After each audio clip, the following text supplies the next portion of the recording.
નમસ્કાર દર્શક મિત્રો, આઇકોન ન્યૂઝમાં હું શિવાંગી પટેલ આપનું હાર્દિક સ્વાગત કરું છું। જોઈએ આજના મુખ્ય સમાચાર। જીસેટ કોલેજના 150 થી વધુ વિદ્યાર્થીઓને મળેલ નોકરી। NS પટેલ આર્ટ્સ કોલેજ ખાતે અનુઆધુનિક કવિતાનો ઉત્સવ। હવે સમાચાર વધુ વિગતવાર। ચારુતર વિદ્યા મંડળના ચેરમેન ડોક્ટર CL પટેલ બની અનોખી દીર્ઘદ્રષ્ટિ અને સાતત્ય સભાર વિકાસશીલ સોપાનમાં ચારુતર વિદ્યા મંડળ સંચાલિત GH Patel college of engineering and ટેકનોલોજીમાં શૈક્ષણિક વર્ષ 2014-15ના શરૂઆતમાં પ્લેસમેન્ટ દ્વારા આંતરરાષ્ટ્રીય ખ્યાતિ પામેલ કંપનીઓ જેવી કે ઇન્ફોસિસ, ટેક મહિન્દ્રા અને અલ્ફાસ્ટોમ કંપનીમાં 150 થી વધુ સ્નાતક અને અનુસ્નાતક વિદ્યાર્થીઓની જોબ માટે પસંદગી થયેલ છે।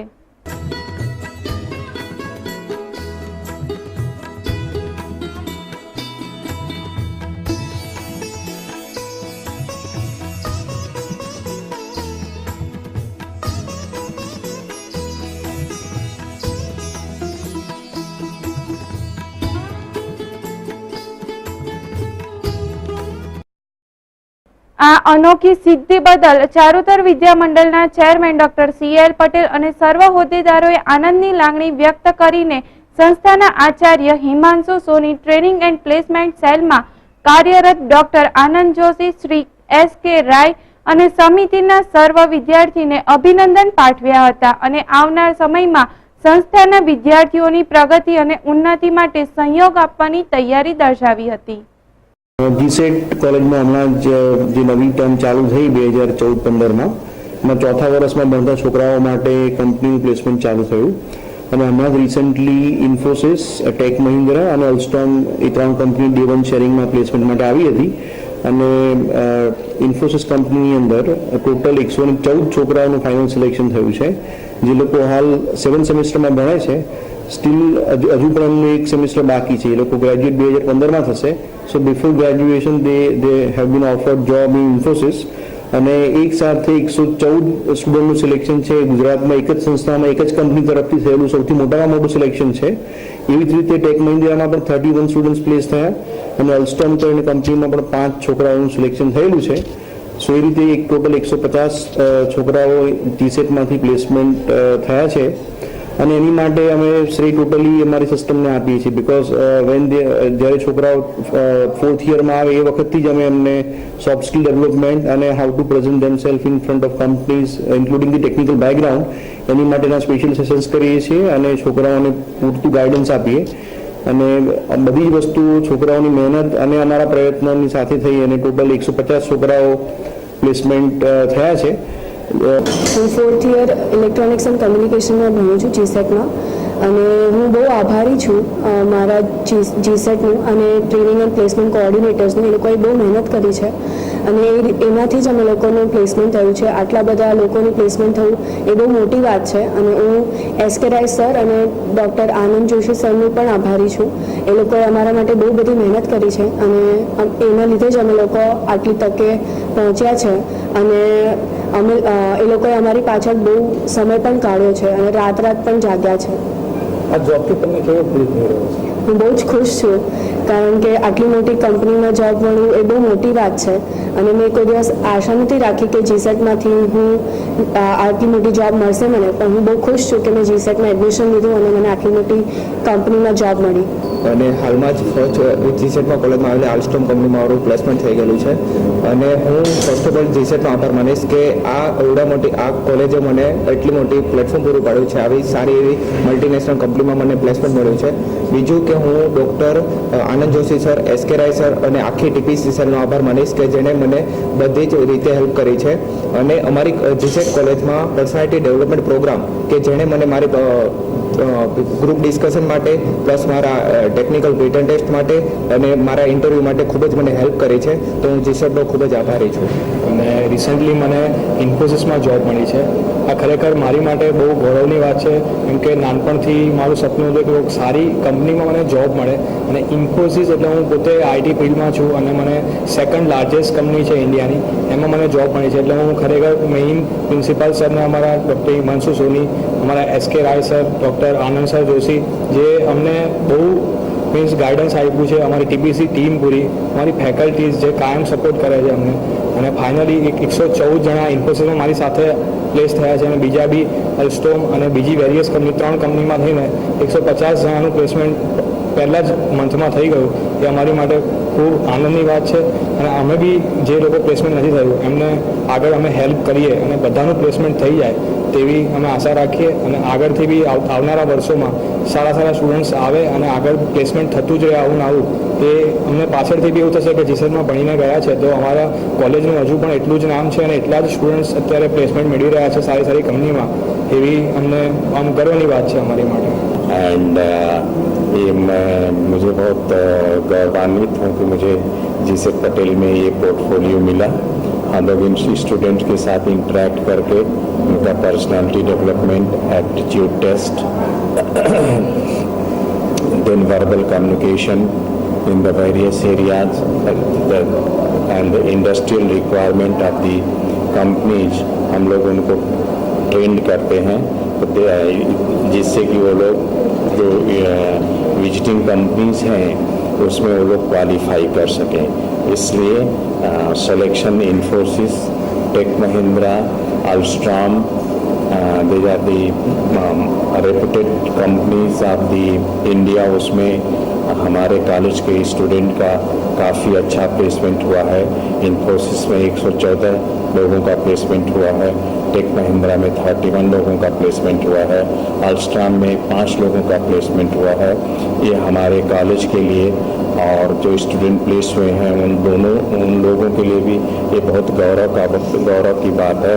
और इससे दूसरे स्टूडेंट को और मोटिवेशन मिलेगा, जिससे जो और कंपनीज आने वाली हैं उसमें ये लोग गाइडलाइन बन के उनको हेल्प करेंगे. एंड हमारा जो प्रोसेस है, selection process and recruitment process, उसमें और इम्प्रूवमेंट होगा. ऐसी हमारा ऐसा विश्वास है. हमारे स्टूडेंट परफॉर्म अच्छा करते हैं, हमारे स्टाफ्स काफ़ी ट्रेंड हैं. PhDs more than 30 PhDs are teaching in the various classes.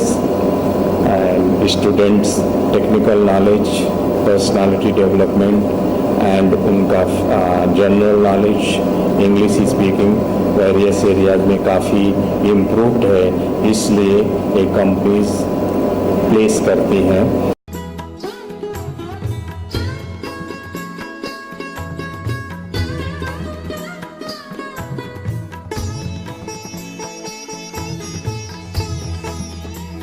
Bureau report, icon news, Vidyanagar. કવિતા માનવ જીવનનું સંવેદન ઝરણું છે. કોઈ પણ કાળે મનુષ્યને ચાલતું નથી. આવી જ આપણી ગુજરાતી કવિતાનો ઉત્સવ આણંદના આંગણે પ્રતિપદા તરફથી NS પટેલ આર્ટ્સ કોલેજ ખાતે તારીખ 21 ને 22 સપ્ટેમ્બર 2014 ના રોજ યોજાઈ રહ્યો છે. તે સમગ્ર ચરોતર માટે ગૌરવરૂપી ઘટના છે.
આપીને જે કામ કર્યું એનું પરિણામ આપણે આ સંસ્થા જોઈ શકીએ છીએ. આ સંસ્થાની સાથે સામેના કેમ્પસમાં બીજી 7-8 સંસ્થાઓ પણ આ સંચાલક મંડળ ચલાવે છે. એટલે આ સંસ્થા એક આખું એકમ છે, એક આખું સંકુલ છે આ. અને એ સંકુલમાં સંસ્થાઓ કામ કરે એવાની એક સંસ્થા છે NS પટેલ આર્ટ્સ કોલેજ. આ કોલેજ છેલ્લા દાયકામાં મેં જે ઉલ્લેખ કર્યો એમાં દરેક વિષયમાં, માત્ર ગુજરાતી કે ભાષા સાહિત્યમાં જ નહીં, પણ હિન્દી, અંગ્રેજી અને સંસ્કૃત સમેત અર્થશાસ્ત્ર, સમાજશાસ્ત્ર અને અન્ય વિદ્યાઓમાં, એટલે કે માનવ વિદ્યાઓ અને સમાજ વિદ્યાઓ, એમાં જ્યારે જ્યારે એમ લાગે કે આ વિશેષ વાત છે તો એને આપણે એ નિમંત્રણ સામેથી આપવું, કોઈ સંસ્થાને આપવું, સાહિત્ય પરિષદને આપવું, અધ્યાપક સંઘને આપવું, અકાદમીને, UGCની સહાય લેવી, કેન્દ્રીય અકાદમીની સહાય લેવી, કે વડોદરાને આસપાસની બીજી સંસ્થાઓ હોય એ સંસ્થાની સહાય લઈને અને પોતાનું શહેર ઉમેરીને, અને ઘણા કાર્યક્રમો તો પોતે ભંડોળ ઊભું કરીને આ સંસ્થા કરે છે. આધુનિક કવિઓનું સંમેલન એ અમારા માટે હર્ષ અને ગૌરવની લાગણી સમાન છે. આજે જ્યારે આ કાર્યક્રમ અહીંયા યોજાઈ રહ્યો છે ત્યારે મણિલાલ સાહેબે જે વાત કરી કે NS પટેલ આર્ટ્સ કોલેજ એ છેલ્લા દાયકાની અંદર રાષ્ટ્રીય તેમજ રાજ્ય કક્ષાએ એક ગુણવત્તાસભર એ કલ્ચરલ પ્રોગ્રામ હોય કે રિસર્ચ પ્રોગ્રામ હોય કે સેમિનાર હોય કે કોન્ફરન્સ હોય એનું આયોજન એ સતત કરતી રહી છે. એના સાથે જ આ કોલેજની અંદર જે રીતે ટ્રસ્ટીશ્રીઓનો અમને સાથ અને સહકાર મળ્યો છે એ જ રીતે અધ્યાપકો અને વિદ્યાર્થીઓનો પણ સાથ અને સહકાર મળ્યો છે. એની સાથે કહેતા આનંદ થાય છે કે UGCએ છેલ્લા 5 વર્ષમાં આ કોલેજને 5 કરોડ કરતાં પણ વધુ અનુદાન આપ્યું છે.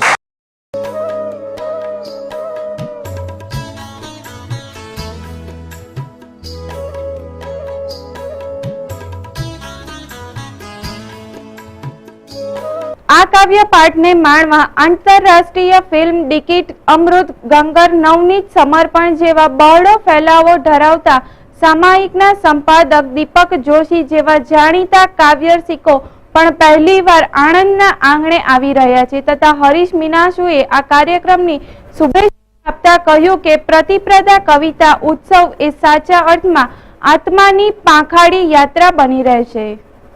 પ્રતિપદા એક એવું સાહિત્ય અને કલાઓનું એકમ છે કે આ એકમ અંતર્ગત આપણે સાહિત્યની, કલાઓની, સંસ્કાર અને સંસ્કૃતિની પ્રવૃત્તિઓ કરી શકીએ. પણ આ પ્રવૃત્તિઓ ધોરણસરની હોય, ગુણવત્તા સાચવતી આ પ્રવૃત્તિ હોય તો પ્રતિપદાના શીર્ષકથી આપણે કરીએ છીએ. વિદ્યાનગર આણંદમાં આ કરીએ છીએ. આ પ્રતિપદા એકમ છે એની સાથે મુખ્ય સંયોજકો તરીકે જોડાયેલા મિત્રો તો આમ તો ઘણા બધા છીએ, પણ હરીશ મીનાશ્રુ, રાજેન્દ્રસિંહ જાડેજા, પિયુષ જોશી અને કનુ પટેલ એ લોકો એની સાથે સંકળાયેલા છે. અને પછી અમે સૌ આ નગરમાં વસતા કવિ મિત્રો, સર્જકો એ બધા એમાં જોડાઈને કામ કરીએ છીએ. આ એક એવું એકમ છે પ્રતિપદા કે એ કલાનો, સંસ્કારનો વારસો છે એનું જતન કરે અને નવી પેઢીને આ કલા વારસા વિશે વાત કરે. એટલે માત્ર કવિતા કે માત્ર સાહિત્ય કલા નહીં, પણ સંગીત કલા છે, ચિત્રકલા છે, શિલ્પ સ્થાપત્ય છે, સિનેમાની કલા છે. આ બધી કલાઓ વિશે વાત કરવી હોય, સેમિનારો કરવા હોય, વર્કશોપ કરવા હોય, શિબિરો કરવા હોય તો અમે પ્રતિપદાના નેજા હેઠળ કરીએ છીએ. તો પ્રતિપદા આવું એક સરસ એકમ છે અને જે વિલક્ષણ છે ગુજરાતમાં એમ આપણે કહીએ તો ચાલે. અતુલ ડોડિયા આપણા ભારતના બહુ જાણીતા ચિત્રકાર, વિશ્વવિખ્યાત ચિત્રકાર છે. એમને પણ આ પ્રતિપદાના ઉપક્રમે આપણે બોલાવ્યા હતા અને એમણે એમના ચિત્રોની સ્લાઇડ શો સાથે સરસ વાત કરી હતી. આવી પ્રવૃત્તિઓ પ્રતિપદા કરતું રહે છે. ધન્યવાદ. પ્રતિપદા સાહેબ, અમે વિદ્યાનગરના થોડા મિત્રો છીએ તે ક્યારેક કશો સુંદર કાર્યક્રમ કરવાનો વિચાર આવે તો પછી પ્રતિપદાના નેજા હેઠળ કરીએ. આજથી 2-3 વર્ષ પહેલાં વિદ્યાનગરની અંદર આપણા આંતરરાષ્ટ્રીય ખ્યાતિપ્રાપ્ત ચિત્રકાર અતુલ ડોડિયા જ્યારે આવ્યા ત્યારે એમના ચિત્રો એ બતાવે અને પછીથી એ ચિત્રો વિશે વાત કરે અને ભાવકોને આનંદ થાય અને એમની સાથે મળવાનો પણ એક જુદો મોકો મળે એ હેતુસર એક કાર્યક્રમ પ્રતિપદાના નેજા હેઠળ કરેલો. હવે આ બીજો કાર્યક્રમ આધુનિક કવિતાનો એ વિચાર અમને કેટલાય વખતથી મિત્રોને આવ્યા કરતો હતો કે ભાઈ આધુનિક કવિતા હવે જ્યારે એક ચોક્કસ પ્રકારનો આકાર ધારણ કર્યો છે ત્યારે એના વિશે વાત થવી જોઈએ. એ કવિતાને બહુ રસપૂર્વક સાંભળવી જોઈએ, વિવેચકોએ કવિતા વિશે વિગતે વાત કરવી જોઈએ. તો એના માટે એક મોકો આપણે એમ કે સંપડાવી આપીએ તો પ્રતિપદાનો ઉત્સવ કરો. તો આ ઉત્સવ કર્યો છે એમાં 17 જેટલા કવિઓ ગુજરાતભરના અને આમ તો કહીએ તો વિદેશના પણ કવિઓ, દાખલા તરીકે બાબુ સુથાર અને મનીષા જોશી બંને અમેરિકા છે પણ એ પણ આમાં સહભાગી થઈ રહ્યા છે. એમને આપણે વિનંતી કરી કે ભાઈ તમે સદેહે ન આવી શકો તો પછી વિડીયો મોકલો. તો એ રીતે આ બધા કવિઓ આજે કાવ્યપાઠ કરશે. 2 દિવસ 4 જુદી જુદી બેઠકો યોજી છે કવિ સંગતિ. એમાં પહેલી નરસિંહ કવિ સંગતિ છે, બીજી છે દરવીશ કવિ સંગતિ છે. દરવીશે મહેમૂદ દરવીશ એક આમ તો પેલેસ્ટાઇનના રાષ્ટ્રકવિ, કેટલી બધી પીડા ભોગવી રહ્યું છે એ આખો વિસ્તાર આજે આમ સમજો ને, અત્યારે પણ એ જ દશા છે એ લોકોની. અને એને સાંભળવા માટે તો 35 હજાર લોકો ઉમટતા એની કવિતા સાંભળવા માટે. તો એ મહેમૂદ દરવીશના નામ પર બીજી કવિ સંગતિ છે. આવતીકાલે કબીર કવિ સંગતિ છે અને બીજી બેઠક છે તે ઉમાશંકર કવિ સંગતિ છે. આમ ભારતના, ગુજરાતના, વિશ્વના 4 અગત્યના કવિઓ કે જે આપણે સદા યાદ રાખીશું એવા કવિઓને અંજલિ આપવાનો પણ આ એક પ્રયત્ન છે. અને 17 કવિઓ અને 4 વિવેચકો આ દિવસો દરમિયાન વાત કરશે અને આપણને એક જુદા પ્રકારનો આધુનિક કવિતાનો આનંદ મળશે. ગુજરાતી સાહિત્યના ઇતિહાસમાં પહેલીવાર ઘટના બની છે કે જેમાં એક યુગના મહત્વના 17 કવિઓ જેવા કે હરીશ મીનાંશુ, જયદેવ શુકલ, કાનજી પટેલ, દલપત પડિયાર જેવા 17 કવિઓ કાવ્યપાઠ કરવાના છે.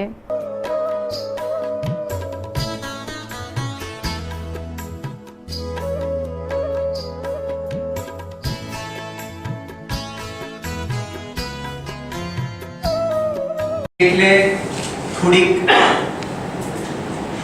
જે કવિતાઓ મોકલી છે એ સિવાયની પણ અને થોડીક એ કવિતાઓ પણ પ્રયત્ન કરી જોઈએ ક્યાં સુધી પહોંચાય છે. કાવ્યનું શીર્ષક છે માછણ. કિનારાના કાદવમાં ડગલા ભરતી કુવા થંભ જેવી માછણ, દરિયો આંજી સૂરજને છાતીએ ઝુલાવતી વહાણ તરફ. કિનારાના કાદવમાં ડગલા ભરતી કુવા થંભ જેવી માછણ, દરિયો આંજી સૂરજને છાતીએ ઝુલાવતી વહાણ તરફ. પાણીમાં પગ મૂકતા જ દરિયો ચિરાઈ ગયો ચરર. ગબડાવી દે ફંગોળી દે. ગાય માટે કાઢેલું ભૂંડને ખાતા જોઈ ઉગામેલો હાથ અચાનક હવામાં સ્થિર. બ્રાહ્મણનો દીકરો, શ્રાદ્ધ પક્ષ ચાલે અત્યારે, એવો શ્રાદ્ધ પક્ષ ત્યારે પણ હતો અને ગવાન કાઢીને ગાયને બોલાવતો તો એ દરમિયાન ભૂંડ આવ્યું અને ખાવા એણે મોઢું નાખ્યું અને હાથ. આ હકીકત માંથી કવિતા કેવી રીતે આગળ ચાલે છે, આટલી હકીકત બદલી અને પછી એમ થયું કે આપણે આ વિષયની કવિતા કરી શકીએ. મને થયું કે અલ્યા મૂર્ખ, ભણ્યો શું તું? ગાય ખાય કે ભૂંડ ખાય સરખું જ છે. અને એ વિચારમાંથી ધીમે ધીમે આ કવિતા સુધી પહોંચાય. જો કવિતા બની હોય તો ગબડાવી દે ફંગોળી દે.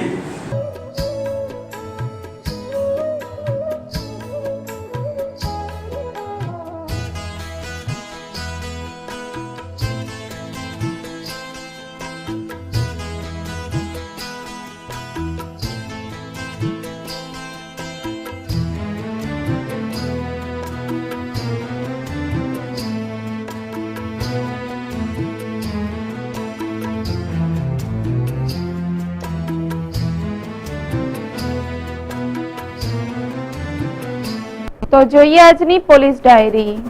અડાસમાં રહેતા જનકભાઈ મગનભાઈ ભોઈ જેઓની બહેનો કિંજલબેન મગનભાઈ ભોઈ તથા કરિશ્માબેન દિનેશભાઈ ભોઈ ઉંમર વર્ષ 16 જેઓના ભરતભાઈ તથા શંભુભાઈ પરમાર લલચાવી ફોસલાવી પટાવી જાર કર્મ કરવાના ઈરાદે બાઇક ઉપર બેસાડી બગાડી લઈ જઈ ગુનો કરેલ છે. આ અંગેની ફરિયાદ જનકભાઈએ વાસદ પોલીસ સ્ટેશનમાં નોંધાવી છે. તો દર્શક મિત્રો, આજના સમાચાર અહીં સમાપ્ત થાય છે. આવતીકાલે ફરી મળીશું આ જ ચેનલ પર આ જ સમયે. ત્યાં સુધી રજા આપશો. નમસ્કાર.